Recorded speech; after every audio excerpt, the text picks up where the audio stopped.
Atenas, o epicentro da sabedoria que moldou o mundo. Descubra como essa grandiosa cidade-estado se tornou o berço das maiores mentes da filosofia e deu vida ao estoicismo, a poderosa arte de dominar a mente, enfrentar adversidades e viver com propósito. Conheça as histórias, os segredos e as lições atemporais que continuam transformando vidas até hoje. Embarque nessa jornada fascinante ao passado que ecoa no presente. E aí, pessoal? Bem-vindos ao Wise Podcast. Ouvir, aprender. Opa! A gente vai mergulhar num tema hoje que eu adoro, cara. Filosofia. Filosofia é um tema que a galera gosta bastante. E estoicismo, já ouviu falar? Claro, uma filosofia que tem mais de 2000 anos. E mesmo vindo lá da Grécia Antiga, sabe, tem umas lições que se encaixam direitinho no nosso dia a dia. Pois é. Continua super atual. E pra gente entender direitinho o estoicismo. É preciso voltar no tempo. Voltar no tempo. O próprio século III, em Atenas. Tipo Grécia, berço da democracia, Sócrates. Nos tempos irados. Tudo a ver. Mas aí o estoicismo. Tem que ter a ver. Atenas era tipo um caldeirão de ideias, sabe? Um lugar efervescente. Imagina só, Platão debatendo na academia, Aristóteles dando aula no liceu. Que dira. Era nesse ambiente vibrante que o estoicismo surgiu. Nossa, sério. Massa.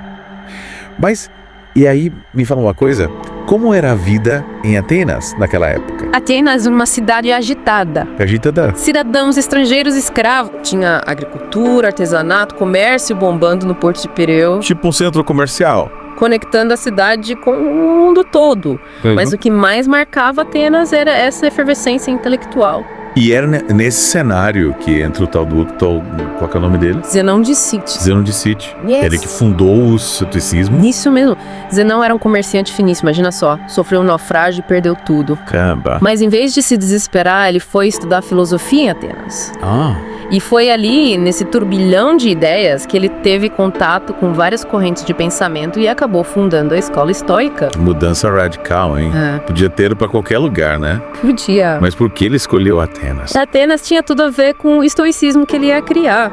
Zenão se inspirou em outras escolas, como o cinismo.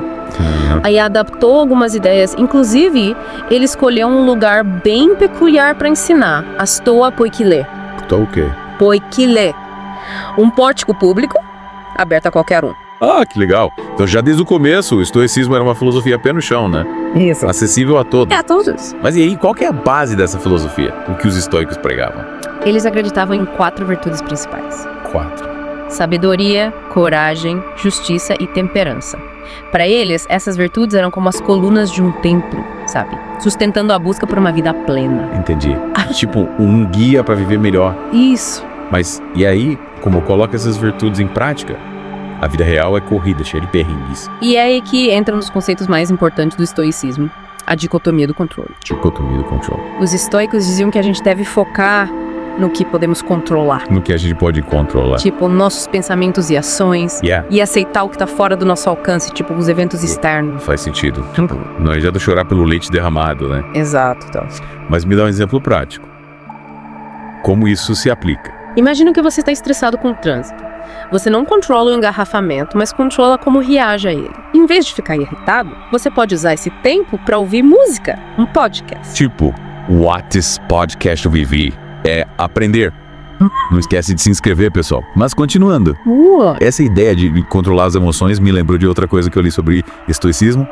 A tal da virtude como único bem. É tipo isso mesmo. Exatamente. Para os estoicos, fama, fortuna, tudo isso era secundário. O único bem verdadeiro era a virtude. Ou seja, viver de acordo com a razão e em harmonia com a natureza. E para eles, a felicidade genuína vinha daí. Interessante. É como se eles estivessem buscando uma paz interior que não depende de fatores externos. É isso aí. E sabe o que mais me fascina no estoicismo? A forma como eles lidavam com a morte. Com a morte. Eles tinham essa ideia do memento mori. Memento mori. Que nome mórbido que é isso? Calma. Não é nada macabro. Tá. Memento mori significa lembre-se de que você vai morrer. Parece meio assustador, mas na verdade é um chamado para viver o presente com mais intensidade. Tipo, aproveitar cada dia como se fosse o último. Isso. Mas aí os estoicos deixaram algum manual de instruções pra gente aplicar essas ideias. Deixaram sim. Ó. O Epicteto, um ex-escravo que virou filósofo estoico, escreveu Enchiridion, Enchiridion. um guia prático com dicas para aplicar o estoicismo no dia a dia. Ah, Ele é cheio de frases curtas, impactantes, fáceis de memorizar e colocar em prática. e tem também as meditações, né? Pro Isso, Marco Aurélio, imperador romano. que era praticante do estoicismo. Exatamente. Caramba, de escravo a imperador, parece que o estoicismo tinha algo a oferecer pra todo mundo, né? Com certeza. E o mais legal é que essa filosofia continua super relevante hoje em dia. A gente vê os princípios estoicos sendo usados em áreas como desenvolvimento pessoal, psicologia, até no mundo dos negócios. Sério, incrível como uma filosofia de mais de 2000 anos atrás ainda pode ser útil, né? Mas me fala, o que te fascina tanto no estoicismo? O que me fascina é a ênfase na força interior, na capacidade de encontrar paz e propósito mesmo em meio aos perrengues, sabe? O estoicismo te convida a ser protagonista da tua história, a focar no que realmente importa e a encontrar serenidade em meio ao caos. Parece que o estoicismo te dá as ferramentas para lidar com as pressões do dia a dia. E aí, pessoal, curtiram essa primeira parte da nossa viagem pelo mundo do estoicismo? A gente viu como essa filosofia surgiu em Atenas, quais são seus pilares e até dicas para aplicar no dia a dia. Mas ainda tem muito mais. Aguardem. Então não desliga que a gente já volta para continuar desvendando os segredos do estoicismo. Isso é porque é mais legal. A gente pode aplicar esses ensinamentos estoicos em várias áreas da vida. Os estoicos, eles eram super engajados na sociedade, buscavam usar suas virtudes para o bem comum. Mas como eles conciliavam essa vontade de mudar o mundo com a ideia de aceitar o que está fora do nosso controle, parece meio contraditório, né? Parece, mas não é não. Eles não eram passivos, pelo contrário. Lutavam por causas justas, se envolviam na política, mas faziam tudo isso com serenidade interior, sem se deixar dominar pela raiva ou pelo desespero. Entendi, tipo, lutar com a cabeça fria, sem se desgastar emocionalmente, faz sentido. Mas e na vida pessoal? Como os estoicos lidavam com os problemas do dia a dia? Eles usavam a dicotomia do controle para tudo. Imagina um ateniense da época lidando com a instabilidade política, as dificuldades econômicas. O estoicismo oferecia um caminho para lidar com tudo isso, focando no que ele podia controlar suas próprias ações, pensamentos e emoções. Então, em vez de reclamar do calor, por exemplo, ele se concentrava em como lidar com ele da melhor forma. Exatamente. Em vez de se angustiar com a opinião dos outros, ele buscava agir de acordo com seus valores. E essa busca por serenidade interior se refletia em todos os aspectos da vida. Os estoicos valorizavam a simplicidade, a moderação, o desapego aos bens materiais. Tipo um minimalismo da Grécia Antiga. Em certo sentido, sim. A felicidade, para os estoicos, estava em viver de acordo com a virtude, em harmonia com a natureza e a razão. E isso não dependia de fatores externos. E a coragem, que a gente falou que era um dos pilares do estoicismo. Como ela se manifestava na vida real? A coragem estoica não era só sobre enfrentar leões em arenas, sabe? Era sobre ter a força para agir de acordo com seus princípios, mesmo quando era difícil. Era sobre defender a justiça, mesmo quando isso significava ir contra a corrente. Então a coragem estoica era mais sobre a força moral do que sobre a força física. Isso aí. E essa coragem se revelava nas pequenas decisões do dia a dia. Em resistir a uma tentação, em falar a verdade mesmo quando era inconveniente, em ajudar alguém em necessidade, mesmo que isso trouxesse algum risco. E a justiça. Como os estoicos buscavam ser justos em uma sociedade tão desigual como a ateniense. A justiça para os estoicos estava em tratar todos com equidade, independentemente da sua posição social. Eles viam todos os seres humanos como cidadãos de um único cosmos. Era uma visão bem cosmopolita para a época, né? Com certeza. E essa visão influenciava a forma como eles se relacionavam com os outros. Os estoicos buscavam ser justos em seus negócios, em suas relações familiares, em suas interações com escravos estrangeiros. Eles acreditavam que a virtude era universal, que se aplicava a todos. Faz muito sentido. E a temperança, como eles colocavam esse valor em prática? A temperança era sobre moderação, sobre evitar os excessos. Os estoicos não eram abstêmios, mas acreditavam que o prazer não deveria ser o objetivo da vida. Eles valorizavam o autocontrole, a disciplina, a capacidade de resistir aos impulsos. Tipo um equilíbrio entre corpo e mente. Exatamente. Eles não negavam os prazeres da vida, mas não se deixavam dominar por eles. Buscavam um estado de serenidade interior que não fosse perturbado pelas flutuações do mundo exterior. E claro, o memento mori tinha um papel importante nisso. Ah, é verdade. A gente falou do memento mori na primeira parte, mas não aprofundamos. Me explica melhor, como essa ideia de refletir sobre a morte se encaixava na busca por uma vida plena? Pensa bem.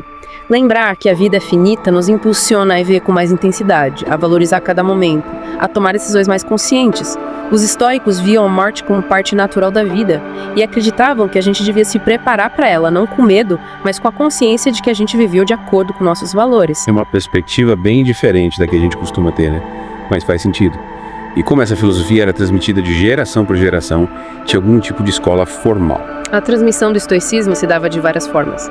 Além das aulas públicas, como as de Zenão na Estoa Poikilé, os estoicos também escreviam tratados, cartas, diálogos e, claro, a prática do exemplo era fundamental. Então os ensinamentos eram passados de mestre para discípulo por meio de textos e da vivência prática. Isso mesmo. E essa tradição se manteve viva por séculos, influenciando grandes nomes da história como Epicteto e Marco Aurélio. Falando neles, a gente já mencionou seus livros Enchiridion e Meditações.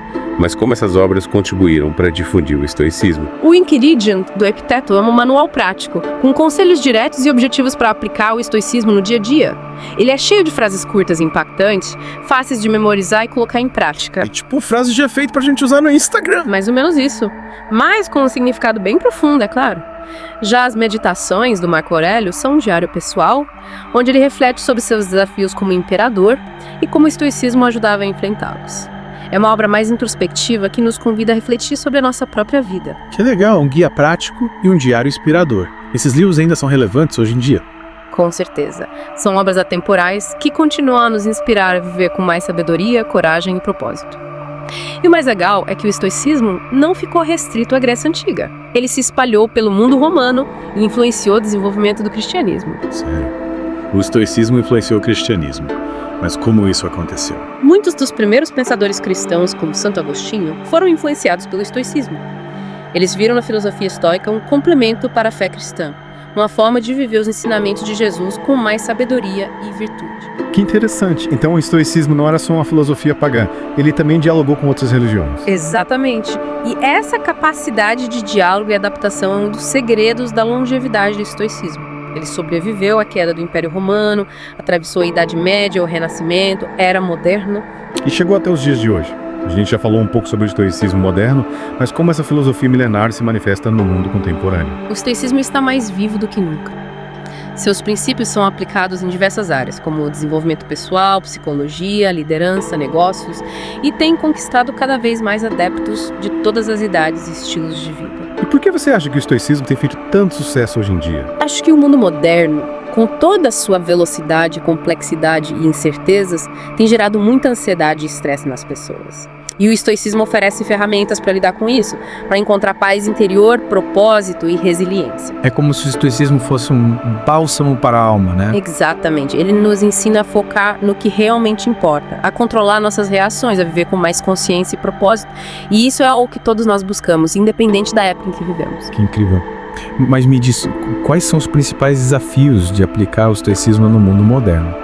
Acho que um dos desafios é justamente conciliar a serenidade estoica com a necessidade de ação, de engajamento social. O mundo exige que a gente se posicione, que a gente lute por causas importantes, e às vezes é difícil fazer isso sem se deixar dominar pela raiva, pela frustração, pela angústia. Então o desafio é ser um guerreiro zen.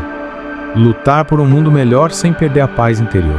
Perfeito. E outro desafio é lidar com a enxurrada de informações e estímulos que nos bombardeiam o tempo todo.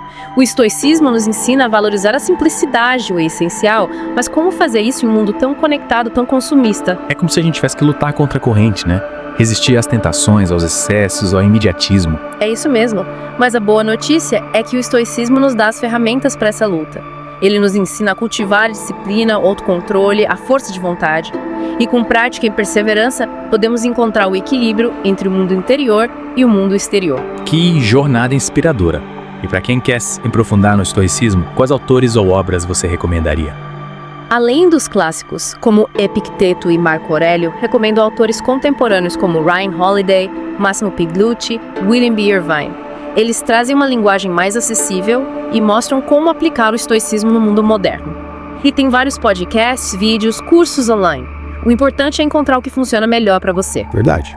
Aliás, falando em podcast, não esquece de se inscrever no Atis Podcast. Ouvir é aprender para não perder nenhum episódio.